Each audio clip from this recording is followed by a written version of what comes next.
Local presentation of Read About It is made possible in part by a grant from Cox Communications of Oklahoma City, proud sponsor of this effort to promote reading, education, and literacy in our community. Illustrating children's books will be the topic on Read About It tonight. Hi, I'm BJ Williams. With me is Mike Wimmer, who has just illustrated a new book on Will Rogers. We also have Susie Beasley. Kids Corner will feature Heidi Johnson. We have Doug Benton, Clyde Martin, and Jeff Robertson with books for us. Coming up, Mike Wimmer. The following public service program is brought to you by the Metropolitan Library System.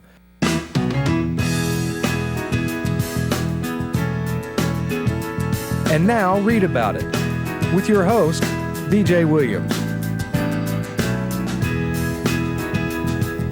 Mike Wimmer is an Oklahoman who illustrates children's books. He has illustrated Home Run by Robert Burleigh and The Journey of Charles Lindbergh by Robert Burleigh, which received the Orbis Pictus Award for nonfiction. He lives here in Oklahoma. His most recent book is actually a collaboration with Governor Keating, and it is a biography of Will Rogers. And Mike, I know sometimes or quite often in the publishing world, the author doesn't get to pick the artist. It's the publisher who does that. Now, was this the case with this story of Will Rogers? No, we worked a little bit differently this time. Actually, it was one of those circumstances where I had a little influence on picking the author. Oh, it worked really? out really well, yeah. I'd been looking for an author to work on a book about Will Rogers for a couple of years. Governor Keating had asked me to come to his office to talk about a project, and I just assumed it was a portrait project for the state or something along those lines. And he had written a children's book that he was interested in and wanted to know how to get published and wanted to know the insides or whatever. And I had promised to show it to my publisher, my editor, and let her really try to talk him into doing the Will Rogers book. I thought this would be a perfect opportunity to have the governor of Oklahoma writing a book about Oklahoma's favorite son with an Oklahoman illustrator. It was just a perfect combination. Absolutely. Now, when you sat down to do this, you've got Governor Keating to do the writing. Now, who chose what you were going to illustrate? Did you, when you were talking with Keating, did you already have an idea of what you wanted to illustrate, or did you wait until the words were written? I always wait. I let the words kind of lead me where I need to go. In this particular book, the way Governor Keating wrote it, really each page is almost a small synopsis and a part of Will's life, with no real story flow other than the beginning and the end. And so I had to create a visual tie for the story. The first illustration you see is a reporter typing away on his typewriter, and only when you look closely at some of the clues do you see that it's August 1935.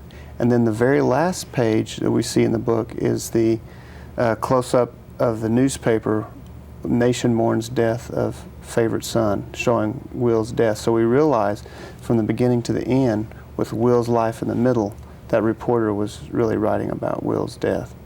So, although you don't want to emphasize that for a children's book, this is an obituary. In a sense, yes, it really is. It's kind of a, and each page ends with one of Will's famous quotes, and so it's just try to introduce more people. This really is an introduction to a biography. If people are, especially kids, are interested in finding out more about Will Rogers, we kind of cover a little bit of everything about his life. Mm-hmm. And beautiful illustrations. Now, do you use models? Did you go out and rent a horse and have a couple of people?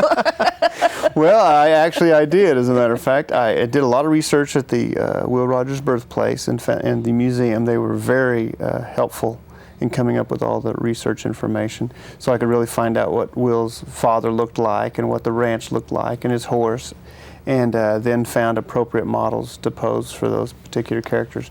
Governor Keating and First Lady Kathy Keating were so kind to pose for me also in the book. I was going to say I noticed them particularly in one of them. Let's see, it should be a lot. Here we go, yeah. Here it is. Here is the governor and the First Lady. They were great sports. We invited them over for dinner as kind of a bribe more than anything, and had to pay them first with food. And then we brought them into the studio, and they dressed up in period costumes and posed for me, and they were great sports about it. They really were. And now they've become immortalized in Governor Keating's first book. Right. Now, are there certain things that you have to bear in mind when you are painting? Obviously, as we can see from this, you work a little bit larger than, than the page of a book. But do you have to think about things particularly when you are painting for something that will be reproduced in a book? You do have to be careful about painting for reproduction. I mean, I painted this picture and the other paintings for the book fairly smooth, only for reproduction purposes. As a painting, for just pure painting purposes, I would probably paint with a lot more brush stroke, a lot more bravura, but so much of that shows up in the reproduction with glare, and it gets a little distracting, so I have to be a little bit careful. But as far as the size of the paintings, I let the paintings really dictate to me how big they need to be. Some subject matters are just small, and something about the project just tells me it needs to be small. Whereas others are, like this one here, bigger than life character. The painting needed to be fairly big. For reproduction purposes, there was no reason for it other than just the fact that something told me it needed to be big. So that's something that you don't, the size is not anything you need to worry about? Not really. With the way my paintings are painted, I can't really put them on a scan drummer technically, so everything has to be photographed before we can scan it anyway, and we just scan from the transparencies. Now, are you in charge of the photography? I am. I've worked with a photographer in Norman for about the last 17 years, and as a way of getting just exact reproduction from the paintings. Sometimes photography has inherent errors that causes it to create more contrast or glare, and we've been able to work those kind of details out. And I would imagine that getting the colors that you have painted is also a bit tricky too. Well, it is tricky, and of course for me as the illustrator it's very important. I wouldn't have put those colors in there had I not wanted them to be there. So yes, it's one of those kind of things. Sometimes we'll reshoot the painting 5 or 6 times to get it just right. But we come up with a final product that we're happy with. Yeah. Well, now for people who are interested, they can purchase the book, but they can also go out to the Governor's Gallery starting September 9th, isn't it? Yes, September 9th. I think it's going to run for a month, maybe a little over. All the paintings from the book, Will Rogers, will be hanging at the Governor's Gallery at the State Capitol. So please, it's open to the public. Feel free to come out and see those, and I think we're going to also have some signed books for people there if they want to be able to pick them up while they're there at the gallery. I think I'm always fascinated to see the originals, and then I've been around art just enough that I kind of look, okay, now did they get that color right? Right. and to see really the difference in what it looks like framed and hung on a wall, and as you said, in varying sizes, and yet they are all they end up all being the same size in the book. Well, for me as an artist, it's important that every stage of the project look good. I mean, even from the sketches, if you see the very beginning, first day of painting on the paintings, to a certain degree, they have a continuity and have an aesthetic quality to them. I try to keep that all the way through, especially in the reproduction of the books. That's a little out of my control since they're printed primarily in China and other places where I can't really be, but being, as much control as I can about the quality of the book is very important to me. Well, and most of that really is assured when you work with the photographer, and as you said, we photograph it till we get it right. Exactly. We try to take out all the guesswork before it ever goes to press. Yeah. And the publishers have been very kind. All my publishers have allowed me to have as much influence on the look of the book as possible. That's great. And I want to thank you very much for being with us today, Mike. Well, thank you very much for having me. I appreciate it, BJ. Thanks. We've had with us today Mike Wimmer. He's been telling us about the book he has illustrated, Will Rogers. If you'd like to find out more about Mike and his work, you can visit him on his website at www.mikewimmer.com. You can find his book at your favorite library and also your local bookstore. And be sure and check out the Governor's Gallery next month as well. Coming up, we have Susie Beasley. I talked with her a couple of weeks ago about one of the books she really enjoys. Susie, what have you got for us? This is really a photographic journey with William Albert Allard. He was a photographer with the National Geographic off and on, and The Portraits of America is the title. And he has pulled together about 40 years of all these different photographs that he's taken throughout the United States. He starts in the Amish country in Pennsylvania, and he goes to Illinois, to Chicago, and he shows the daily life of Americans just going about their day-to-day lives. And he doesn't have them to, pose for them. They're in their natural setting, kids on the playground, and not your normal playground. It's just like down by the park. There are no swings or anything like that, but they're engaging in play activity. And also shows them in the relaxation phase in front of the corner grocery store, just kind of hanging out.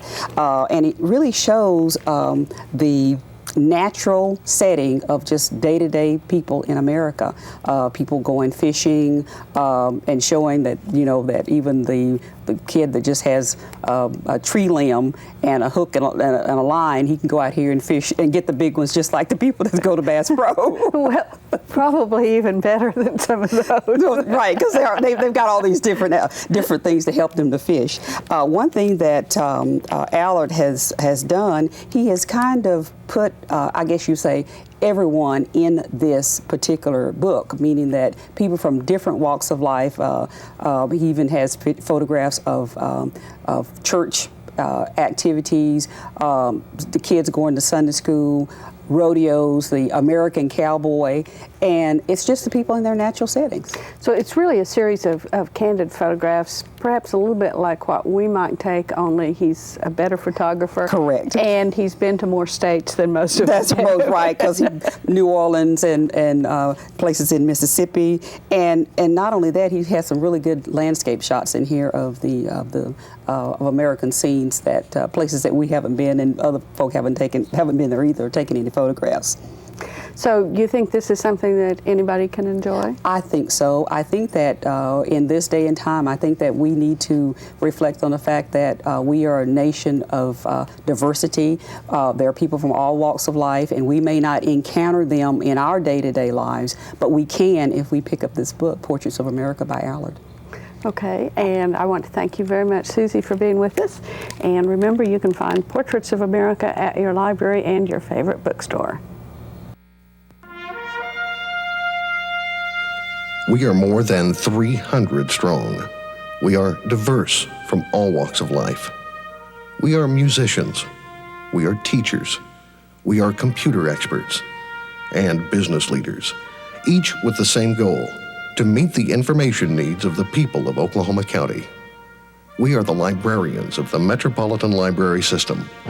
How can we help you? Long, long ago, there was an Antony and Cleopatra. I think everybody has heard about the great love story between the Queen of Egypt and the Roman general Mark Antony. But before Cleopatra took up with Mark Antony, she had a long involved affair with Julius Caesar. In fact, she was in Rome when Caesar was murdered on the Ides of March.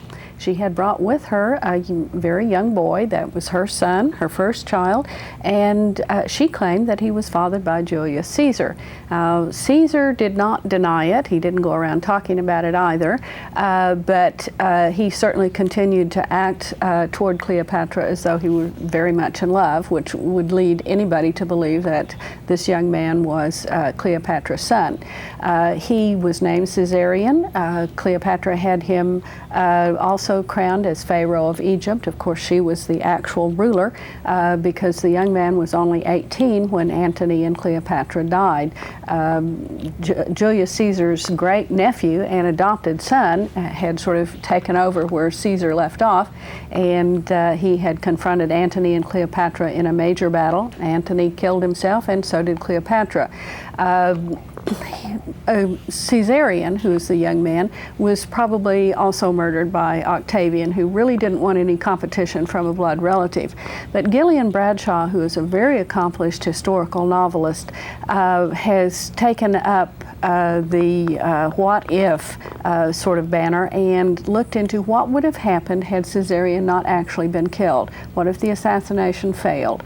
What would happen to a young man who had been raised as a king, who now was a refugee and had to hide who he was and what he was in a land that he really didn't know anything about? Caesarion and his entire family were Greek. Although they had ruled in Egypt for 300 years, they really didn't know a great deal about it. In fact, Cleopatra was the first Greek pharaoh of Egypt to even learn the Egyptian language.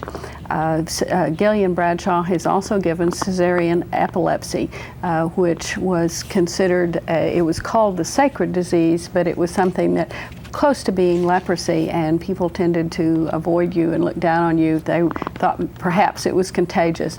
So Caesarion's got a lot of problems. He's epileptic. His mom has just committed suicide. He's trying to hide out. Somebody's tried to kill him. He knows that many people would be very anxious to turn him over to the new Roman rulers of Egypt for just a little bit of money. But he also has a real dilemma on his hands. If he changes his name, if he becomes something other than a king of Egypt, what will he be? Will he, Caesarion, disappear and something else take his place? A really intriguing novel. Bradshaw is a great writer. I think you will enjoy Cleopatra's Heir by Gillian Bradshaw. Coming up, we have Kids Corner. I talked with Heidi Johnson about a book for our very youngest readers. I think you'll enjoy what she had to say. Okay, Heidi, you brought a couple of books for us tonight, haven't you? Yeah, and this one here is Hunter's Best Friend at School, and it's just right for the beginning of school, which is just around the corner. This is two friends, Hunter and Stripe, who go to school together, and they're inseparable. However, pretty soon Stripe starts doing some things that Hunter just not very comfortable with, and like he tears up pictures they drew and variety of things like that. And so he talks to his mother about it, who suggests to him that maybe sometimes in order to be a good friend, you have to set the tone of the friendship and try to show a good example. So that's what Hunter decides to go ahead and do. And at the end, Stripe thanks him for being such a good example to him, and they're best friends ever after. Well, it sounds neat, and it looks like the illustrations in here are just adorable. Oh, they're just darling. I really like the two raccoons, and there's a whole raccoon family in there, as a matter of fact. So it's wonderful drawings. It sounds like it. Now, this next one is on a slightly different subject, isn't it? This one is How Do You Say Hello? Ah. And it shows all these different animals, and it talks about how they greet each other. And I thought it was very interesting. For example, lions, they touch foreheads and they sort of hum to each other. Zebras will, I think, touch noses and then make this funny little step backwards, like a little dance they perform for each other. Polar bears will grab each other's lower jaws in greeting. And talks about chimpanzees, that they will actually reach out and touch each other. Sometimes they even give hugs. And at the end, you realize it's not so very different from what humans do, except humans usually do a variety of things, most of the things they're talking about. And it has wonderful illustrations in it, and talks about a lot of different animals, their habits, and where they live and what they do. So it's a really wonderful book for children to look at. It sounds like it. As you said, beautiful illustrations, and they can learn a little bit about animals that the way we live today, they're probably not going to encounter very often. That's right, and that's a sad fact these days that a lot of these are only in zoos anymore, and their behavior does change a little bit. Just a little bit. Yeah, when they're behind cages. So, but it's a great learning tool for children to learn about animals. Okay, well, I want to thank you very much, Heidi. Oh, you're welcome. It's time now for the New York Times bestseller list. We'll start out with hardback fiction. Number 10 on that list is Sunset in Saint-Tropez by Danielle Steele, Partner in Crime by J.A. Jance, Standing in the Rainbow by Fannie Flagg, The Nanny Diaries by Emma McLaughlin and Nicola Krauss, A Love of My Own by Lynn Harris, 11th Hour by Catherine Coulter, The Beach House by James Patterson and Peter DeYoung, The Remnant by Tim LaHaye and Jerry Jenkins, The Lovely Bones by Alice Sebold is number 2, and Tom Clancy's newest book, Red Rabbit, is number 1. On the nonfiction hardback list, number 10 is A Mind at a Time by Mel Levine, Snobbery by Joseph Epstein, Good to Great by Jim Collins, Why I Am a Catholic by Gary Wills, Tuxedo Park by Janet Conant, Running with Scissors by Augustine Burroughs, Stupid White Men by Michael Moore, The Lobster Chronicles by Linda Greenlaw, Among the Heroes by J.R. Longman is number 2, and Ann Coulter's Slander is number 1. On the children's list, number 10 is Harry Potter and the Prisoner of Azkaban by J.K. Rowling, The Wide Window by Lemony Snicket, Lemony Snicket, the Unauthorized Autobiography, Harry Potter and the Chamber of Secrets by Rowling, Junie B., First Grader at Last by Barbara Park, The Reptile Room by Lemony Snicket, Artemis Fowl, The Arctic Incident by Ian Colfer, Junie B., First Grader, Boss of Lunch by Barbara Park, The Bad Beginning by Lemony Snicket is number 2, and Rowling's Harry Potter and the Goblet of Fire is number 1. Coming up next, we have Doug Benton from the Metropolitan Library System and the Oklahoma Gazette. He'll be talking with Clyde Martin, that renowned radio opera host and actor, and they have a book they really want to share with you. Thank you, BJ. Punk. Yeah. Now, is this a title Are you addressing or me? a comment? Actually, in this case, it's a title. I've been kind of waxing a little nostalgic lately as I realize that more and more of the rock and rollers from my era are starting to die off. That's a little scary. Well, you know? you're dating yourself. I know I am. Well, that's the problem. But when John Entwistle of The Who died a couple of weeks ago as we taped this, I thought, this is getting serious, because 2 of the original members of The Who are dead now. 2 of the Ramones are dead.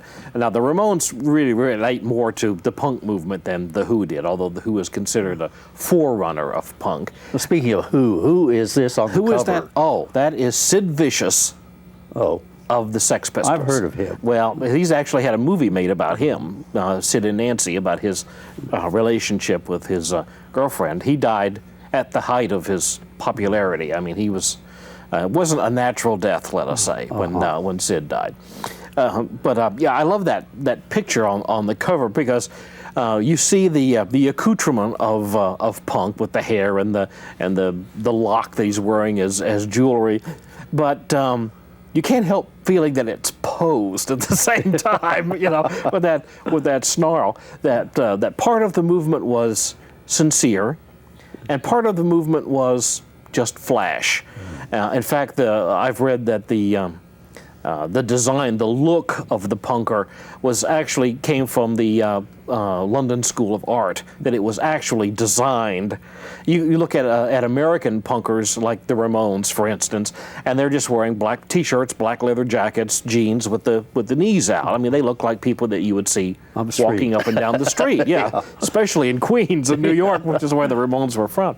But the London punkers have this more elaborate look to them. And this is where the safety pins in the nose came from, or that kind of thing. That's a little elaborate. But I'm not really talking about the book. What this is, it's a collection of essays from an English music magazine called the New Music Express that was published in the 70s.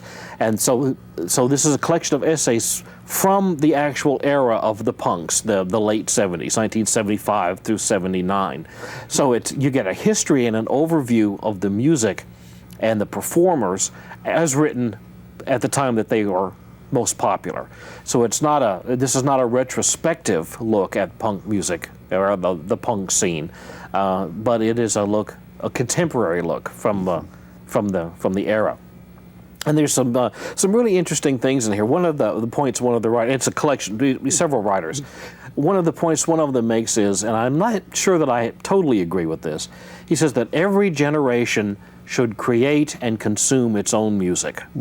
So that you and I really shouldn't be listening to punk, because we're both too old for it. Good. I don't agree with. We'll argue about that later. Thanks, Doug. Thanks, Doug and Clyde. After a brief break, we'll have Jeff Robertson, who is a page at the Southern Oaks Library and also a teen volunteer who helped with our summer reading program this year. He'll be talking with Heidi Port from the Volunteer Services Office in the Downtown Library.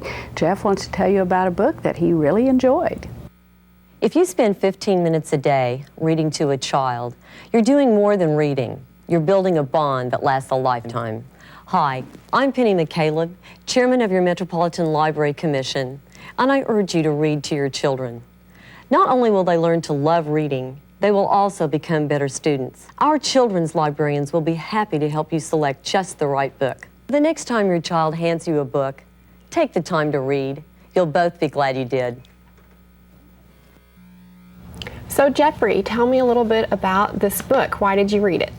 Well, my grandmother read it to me when I was about 8 years old, and she actually read it to my granddad, and I was in the car, and so we were going cross country. And you know, I got bits and pieces of it, and I never really got the ending. And so a few years later, I bought the book and read it and reread it and reread it, and it's one of my favorite books. Well, great. And can you tell me what the book was about? It's about, it follows a kid growing up in South Africa during apartheid in the wake of World War II with, there's the Third Reich, there's the Boers from Germany who come down and have settled there, and there's also the English people, and so there's a big conflict there because they're both rooting for different nationalities, and this kid is the son of an English soldier, and so there's just a lot of conflict with him, and he always gets in trouble with all these German people. How interesting. And can you tell me what you like best about the main character of this book? He was really resilient. He never compromised his values. In the wake of everything that happened to him, he was a big boxer, and that was one of his things. But he never really let that help him. He never really became a violent person. That was one of the big things I saw. He was a very accomplished boxer, but just the fact that he kept his innocence throughout the whole book. And how did he do that? He was.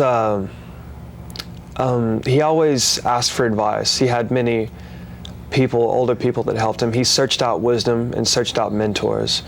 And you know, he took the good stuff and left the bad stuff, and he wasn't afraid to say goodbye to old ties. Have you ever seen the movie that was made from this book? Yes, it was. I remember correctly. It was with Morgan Freeman and a couple of other people. But it resembles the book, but it leaves so much out. It leaves a whole lot out. I like the book so much better. And who would you recommend read this book? Pretty much anybody.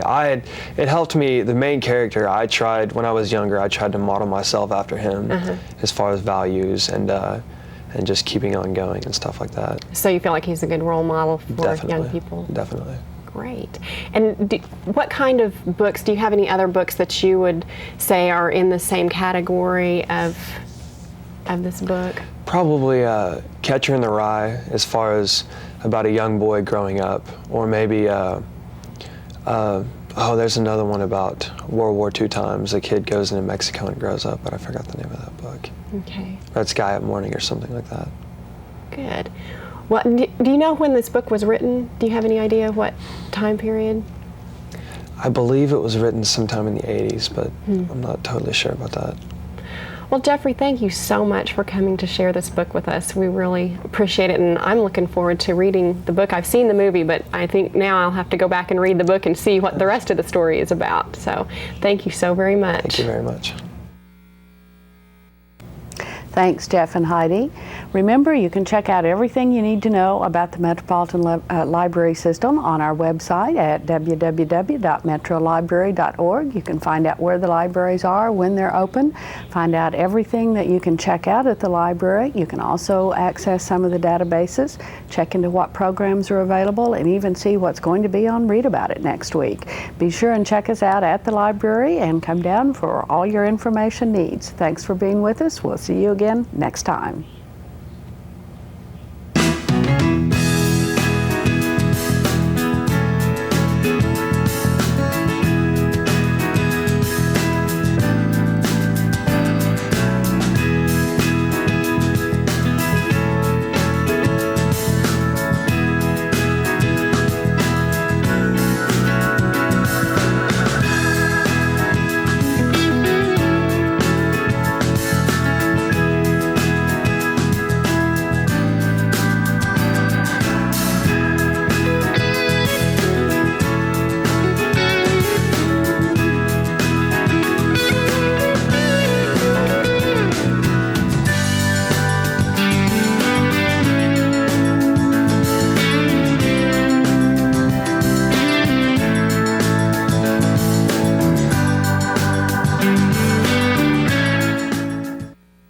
local presentation of Read About It is made possible in part by a grant from Cox Communications of Oklahoma City, proud sponsor of